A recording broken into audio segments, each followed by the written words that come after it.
The radical economics of self worth, why your time is too valuable for uncertainty. Good morning, everyone. Thank you for being here today. I want to begin by acknowledging the profound influence behind today's talk. Recently, I had the extraordinary privilege of interviewing Amber Ballard, a visionary advocate whose work has fundamentally transformed how thousands of Black women understand their worth in both personal and professional spheres. Amber's brilliance lies in her ability to illuminate the invisible threads connecting our economic systems, our relationship patterns, and our sense of intrinsic value. Her courageous work has created ripples of transformation across communities, helping women reclaim not just their time, but their very sense of possibility. What makes Amber truly remarkable is her refusal to separate the personal from the structural. She understands that our most intimate choices exist within broader systems, and that true liberation requires addressing both simultaneously. We live in a world obsessed with maximizing returns. We're taught to scrutinize our financial investments, optimize our career trajectories, strategically build our networks. We track our steps, count our calories, monitor our sleep patterns, all in pursuit of optimization. But there's one investment we rarely approach with the same analytical rigor: the investment of our time in relationships and endeavors that may never yield the returns we hope for.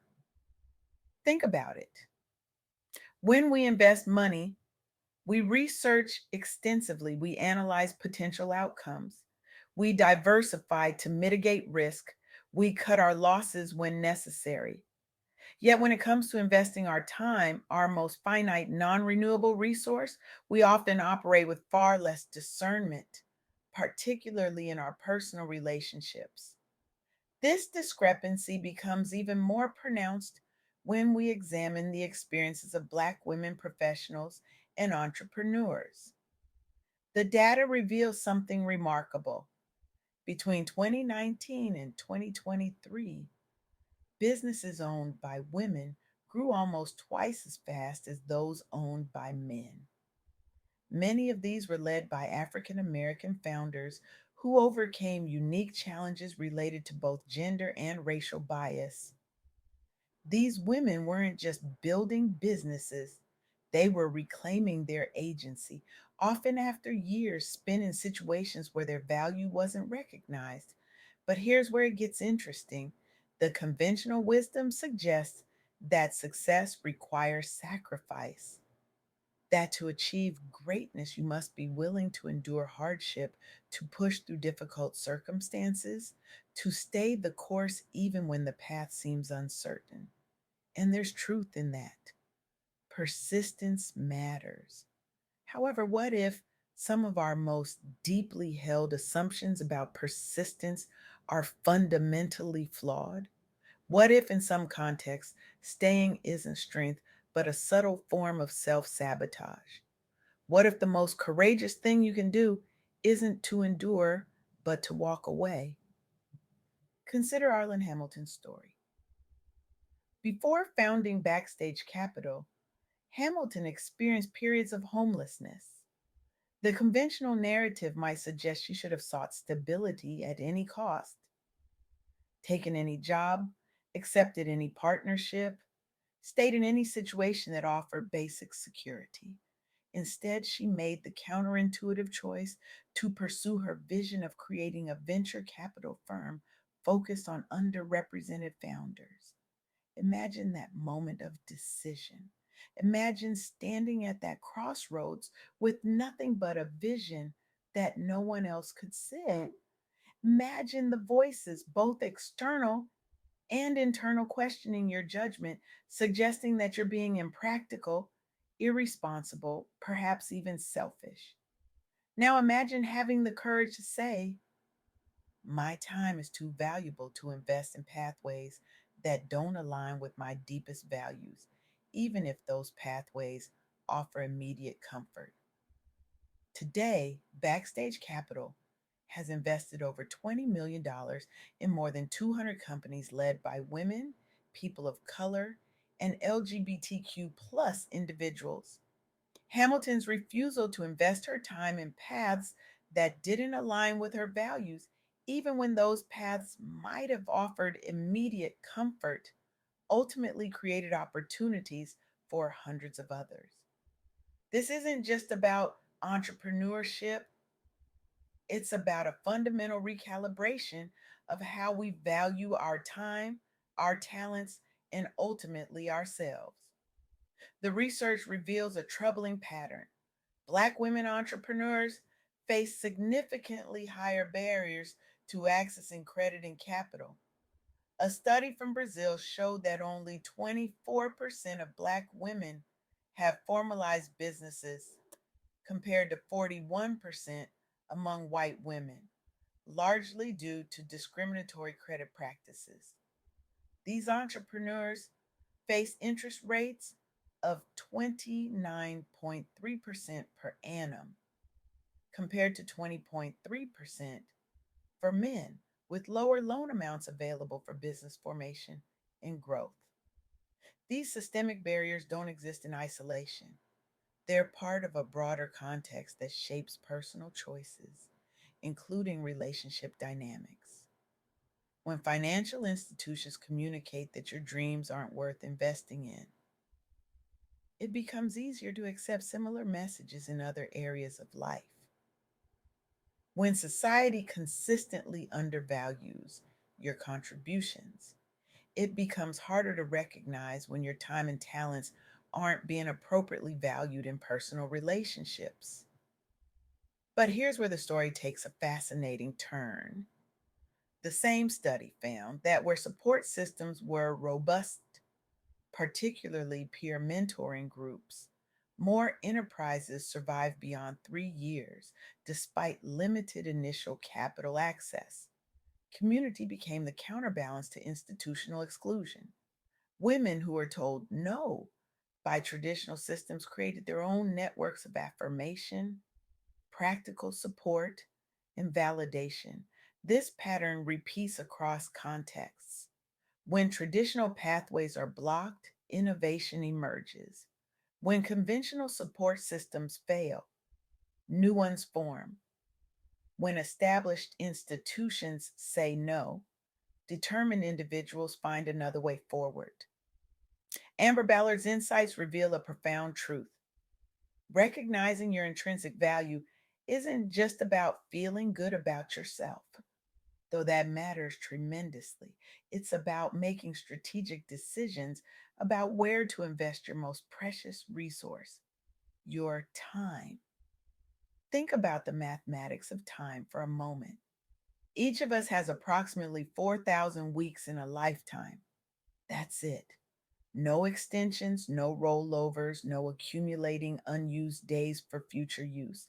Now imagine investing 5 years, 260 weeks in a relationship or professional situation where there's fundamental misalignment, where your contributions are consistently undervalued, where your growth is subtly or overtly constrained, where your vision for the future is treated as secondary or optional.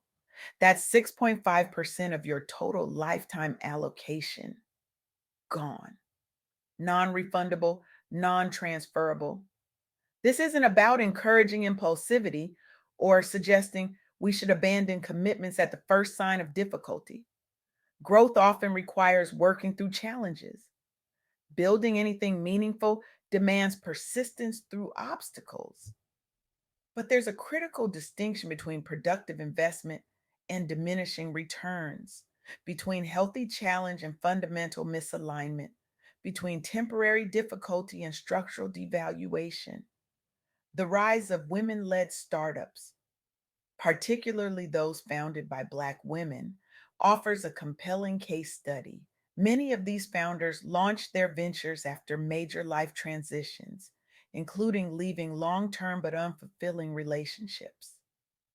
What conventional wisdom might label as starting over or failure became the catalyst for innovation, community wealth creation, and addressing unmet needs that had been overlooked due to lack of mainstream representation.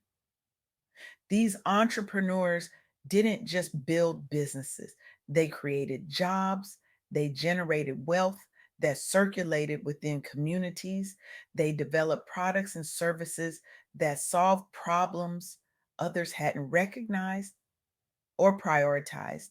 Their decision to redirect their time investment from situations where their value wasn't recognized to ventures aligned with their vision yielded returns that extended far beyond personal gain.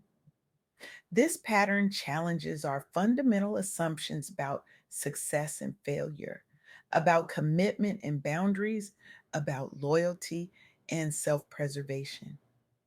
What if the most loyal thing you can do for yourself and ultimately for others is to invest your time where it can generate the greatest positive impact? What if setting boundaries isn't selfish, but strategic? What if walking away from diminishing returns isn't giving up, but wisely reallocating resources? The data suggests something remarkable. Women led startups often outperform their counterparts regarding return on investment.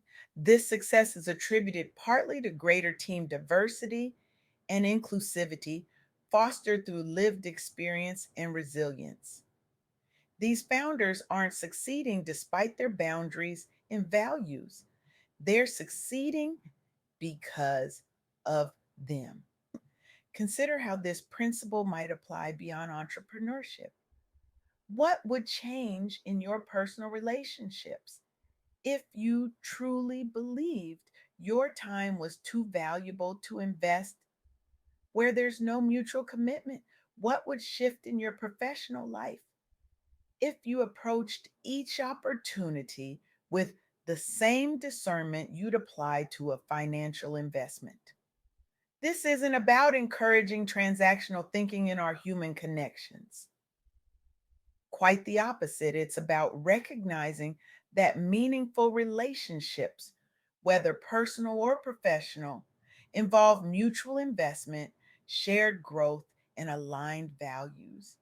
It's about acknowledging that when these elements are fundamentally missing, no amount of individual effort can create sustainable returns. For Black women professionals and entrepreneurs, this recognition is particularly crucial. Systemic barriers already create headwinds. Economic inequities, including higher unemployment rates and reduced access to financial resources, intersect with personal relationship patterns in complex ways. These challenges can make it harder to leave unfulfilling situations, emphasizing the importance of community support networks.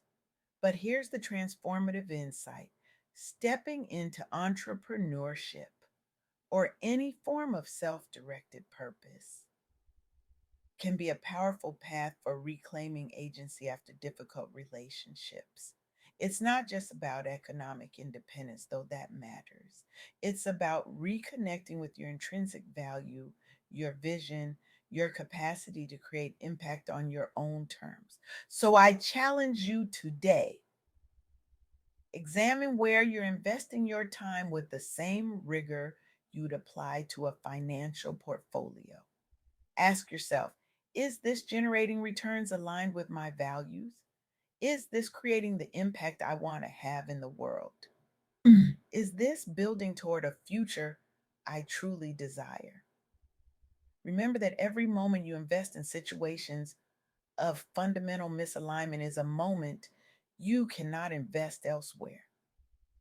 Every year spent in environments that diminish rather than amplify your gifts is a year that cannot be redirected toward creating the legacy you're capable of building. This isn't just about personal fulfillment, though that matters deeply. It's about collective impact. The world needs your gifts, your vision, your leadership, not diluted by environments that don't recognize their value, but magnified by contexts that allow them to flourish. Your time is the ultimate non renewable resource. Your worth is innate and immutable. And the intersection of these two truths demands nothing less than revolutionary discernment about where and with whom you invest your precious life energy. So I ask you, what would change for you personally and professionally if you truly believed your time is too valuable ever again to invest where there's no mutual commitment? What doors would you close? What possibilities would you open? What legacy might you build if you redirected your time toward endeavors aligned with your deepest values?